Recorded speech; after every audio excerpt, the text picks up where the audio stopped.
Assalamualaikum warahmatullahi wabarakatuh. Penindasan yang keji oleh kafir Quraisy terus-menerus menimpa para sahabat yang telah menemukan jalan kebenaran. Namun para kafir Quraisy di waktu itu tidak berani menyentuh Rasulullah karena suku beliau adalah suku ternama di Mekah.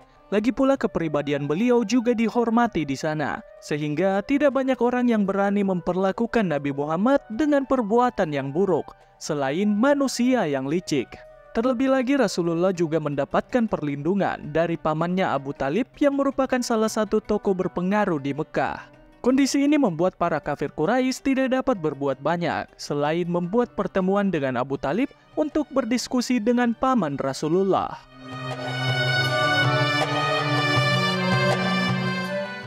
Pertemuan pertama kafir Quraisy datang menemui Abu Talib, memperingati bahwa keponakannya telah mencaci Tuhan dan agama mereka.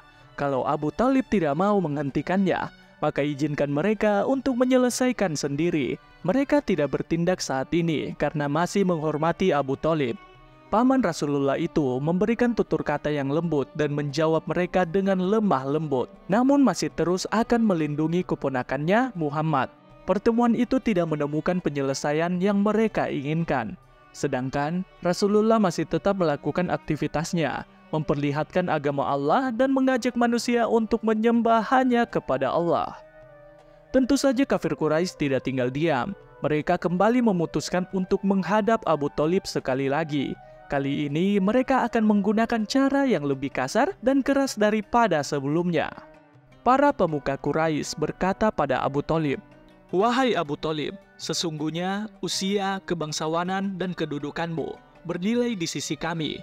Dan sesungguhnya pula, kami telah memintamu untuk menghentikan keponakanmu itu, namun engkau tidak mengindahkannya. Demi Allah, sesungguhnya kami tidak sabar lagi atas perbuatannya mencela nenek moyang kami, menganggap kami sesat, dan mencemooh Tuhan-Tuhan kami. Kecuali jika engkau mencegahnya sendiri atau kami yang akan membuat perhitungan dengannya dan denganmu sekaligus. Setelah itu, siapa di antara dua belah pihak ini yang akan binasa?"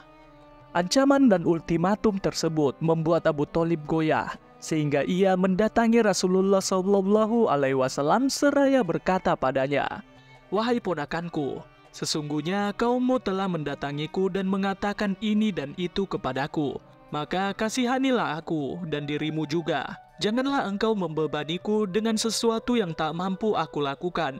Rasulullah Muhammad mengira bahwa dengan ini pamannya telah menghentikan perlindungan kepada dirinya. Sehingga beliau menjawab, "Wahai pamanku, demi Allah, andai kata mereka meletakkan matahari di tangan kananku dan bulan di tangan kiriku, agar aku meninggalkan urusan ini, niscaya aku tidak akan meninggalkannya hingga Allah memenangkannya atau aku binasa karenanya." Rasulullah mengatakan itu dengan berlinang air mata dan terseduh, lalu berdiri meninggalkan pamannya.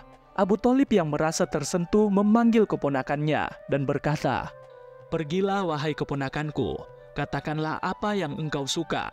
Demi Allah, aku sama sekali tidak akan menyerahkanmu kepada siapapun."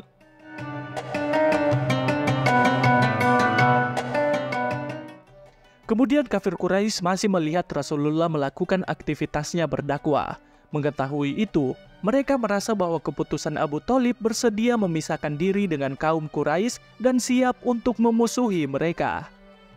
Dalam upaya ini, kafir Quraisy berusaha membujuk Abu Talib dengan membawa seorang pemuda dan berkata, "Wahai Abu Talib, sesungguhnya ini ada seorang pemuda yang paling gagah dan tampan di kalangan kaum Quraisy. Ambillah dia dan engkau boleh menjadi penanggung jawabnya dan pembelanya. Jadikanlah dia sebagai anakmu, maka dia jadi milikmu.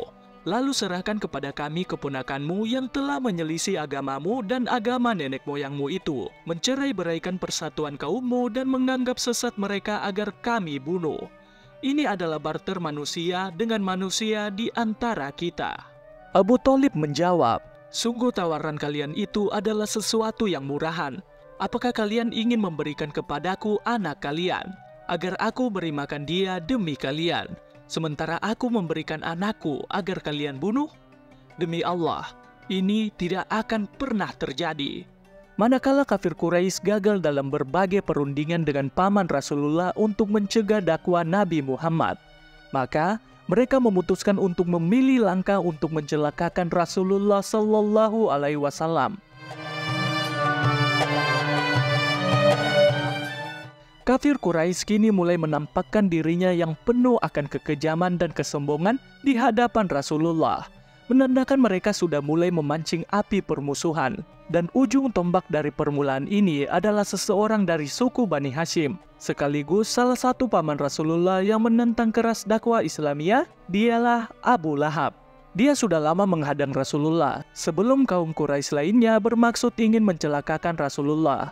Sudah banyak kejadian yang telah ia lakukan untuk mempersulit dakwah beliau, seperti perilakunya saat perkumpulan Bani Hashim dan juga peristiwa di Bukit Safa. Ia juga telah mengawinkan anaknya Utbah dan Utaibah dengan anak gadis Rasulullah Ruqayyah dan Ummu Kulsum. Namun, saat Nabi Muhammad diutus menjadi Rasul, Abu Lahab dan istrinya memerintahkan kedua anaknya untuk menceraikan kedua anak Rasulullah. Bahkan ketika Abdullah, putra kedua Rasulullah wafat, Abu Lahab menjadi amat gembira dan mendatangi semua kaum musyrikin untuk memberitakan perihal Muhammad yang sudah putus keturunannya. Beliau sudah tidak memiliki anak laki-laki.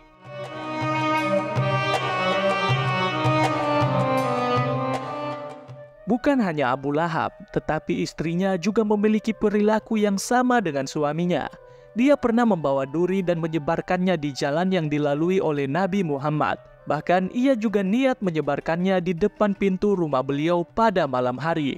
Kepribadiannya memang terkenal galak, selalu mencari Rasulullah, mengarang berita dusta dan berbagai isu, menyalakan api fitnah, serta mengobarkan perang membabi buta terhadap Nabi Muhammad Shallallahu Alaihi Wasallam. Oleh karena itu, Al-Quran menjulukinya sebagai Hammalatal Hatab, yang memiliki arti wanita pembawa kayu bakar penyebar fitnah. Setelah dia mendengar ayat tentang dirinya telah turun, dia langsung mencari Rasulullah dan bertemu dengan Abu Bakar As-Siddiq di dekat Ka'bah dengan membawa segenggam batu di tangannya. Lantas dia berkata, "Wahai Abu Bakar, mana sahabatmu itu? Aku mendengar berita bahwa dia telah mengejekku. Demi Allah, andai aku menemuinya, niscaya aku akan tampar mulutnya dengan batu ini." Padahal ketika itu Rasulullah sedang duduk di samping Abu Bakar. Allah membutakan pandangannya dari Rasulullah sehingga ia hanya dapat melihat Abu Bakar.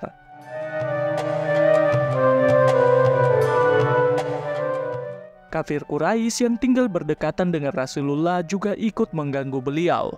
Melalui Imam Al-Bukhari meriwayatkan dari Abdullah bin Mas'ud, pernah suatu hari Nabi Shallallahu Alaihi Wasallam melakukan sholat di sisi Ka'bah, sedangkan Abu Jahal dan rekan-rekannya tengah berkumpul. Sebagian dari mereka menentang dengan mengatakan, "Siapa di antara kalian yang punya keberanian membawa kotoran unta, lalu menumpahkannya ke punggung Muhammad saat dia sedang bersujud?" Di sana berdiri seorang bernama Uqbah bin Abi Mu'ayth. Dia membawa kotoran unta tersebut sambil memperhatikan gerak-gerik Rasulullah. Tak kala beliau beranjak sujud kepada Allah, dia menumpahkan kotoran tersebut ke atas punggung antara kedua bahunya. Para kafir Quraisy tertawa dengan terbahak-bahak dengan penuh kesombongan dan keangkuhan. Sementara Rasulullah masih terus bersujud. Beliau tidak mengangkat kepalanya, hingga Fatimah datang dan membuang kotoran tersebut dari punggung beliau. Kemudian barulah Rasulullah mengangkat kepalanya, lalu berdoa, "Ya Allah, berilah balasan setimpal kepada kaum Quraisy tersebut." Beliau mengucapkannya 3 kali, membuat para kafir Quraisy merasakan sesak di dadanya. Mereka pun beranggapan bahwa doa yang dipanjatkan di Mekah pasti terkabul.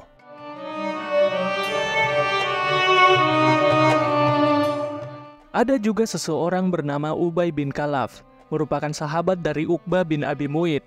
Suatu ketika Uqbah hadir di majelis Nabi Muhammad sambil mendengarkan dakwanya. Namun keadaan itu sampai ke telinga Ubay. Dia langsung menegur Utbah yang hadir ke pertemuan dakwah Islamiyah dan menantang Utbah untuk meludah ke wajah Rasulullah. Maka dia pun melakukannya. Demikian pula dengan Abu Jahal, padahal ia secara sadar bahwa firman yang dibawa oleh Rasulullah Muhammad Sallallahu Alaihi Wasallam bukanlah ucapan biasa. Terkadang dia mendatangi Rasulullah dan mendengarkan Al-Quran yang beliau lantunkan. Namun, hal itu tidak membuatnya beriman, karena merasa keturunan sukunya jauh lebih baik dari keturunan Abdul Manaf, kakek buyut Nabi Muhammad, sehingga membutakan mata batinnya untuk melihat kebenaran. Dia adalah seseorang yang selalu melarang Rasulullah melakukan sholat. Sejak pertama kali ia melihat beliau melaksanakannya di Masjid Al-Haram, sampai ia kembali melihat Rasulullah melakukan salat di sisi makam Ibrahim. Lalu berkata, "Wahai Muhammad, bukankah aku sudah melarangmu melakukan ini?" Maka Rasulullah mengancamnya dan berbicara dengan nada yang tinggi sehingga Abu Jahal bergumam, "Dengan apa engkau mengancamku? Demi Allah, aku ini adalah orang yang paling banyak kerabat dan pendukungnya di Mekah." Maka turunlah ayat, "Maka biarlah dia memanggil golongannya untuk menolongnya. Kelak kami akan memanggil malaikat Sabaniyah." Quran Surah Al-Alaq ayat 17-18. Sekalipun sudah ditegur dan diancam, Abu Jahal tidak pernah jerah. Berkaitan dengan hal ini, Imam Muslim meriwayatkan sebuah hadis dari Abu Hurairah. Abu Jahal mendatangi Rasulullah yang sedang salat. Sebelumnya, ia sesumbar akan menginjak-injak leher Nabi Muhammad SAW. Namun ia dikagetkan dengan suatu hal dan berbalik mundur berlindung di balik kedua tangannya. Mereka bertanya pada Abu Jahal, "Wahai Abu Jahal, ada apa gerangan denganmu?"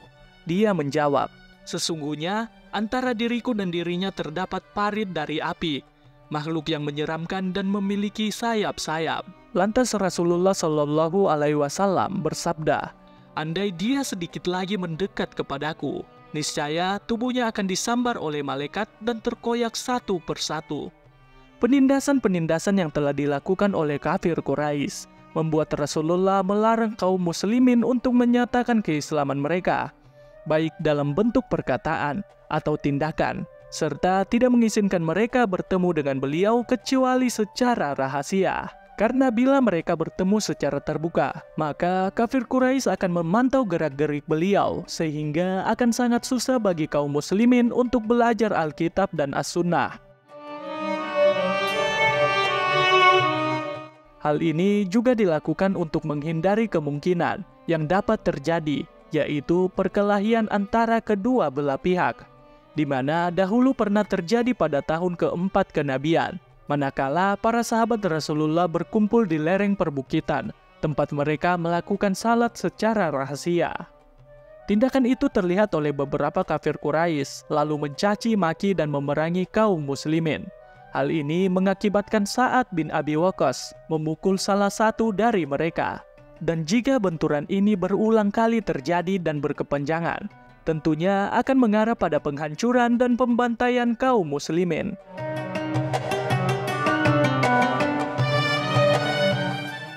Oleh karena itu, untuk menghindarinya sungguh bijak rasanya jika tetap melakukan pertemuan secara rahasia, serta menyembunyikan keislaman para sahabat. Sedangkan Rasulullah tetap berdakwah dan beribadah secara terbuka di depan mata kepala kaum Quraisy. Namun beliau tetap akan melakukan pertemuan dengan kaum muslimin secara rahasia demi kepentingan mereka dan agama Islam. Sehingga dipilihlah rumah Arkam bin Abi Arkam sebagai pusat dakwah dan pertemuan untuk kaum muslimin yang terletak di atas Bukit Safa dan terpencil, sehingga luput dari pengintaian kafir Quraisy. Di dalam rumah tersebut, Rasulullah mengatakan kepada mereka ayat-ayat Allah, menyucikan hati mereka, serta mengajarkan mereka Alkitab dan Al-Hikmah.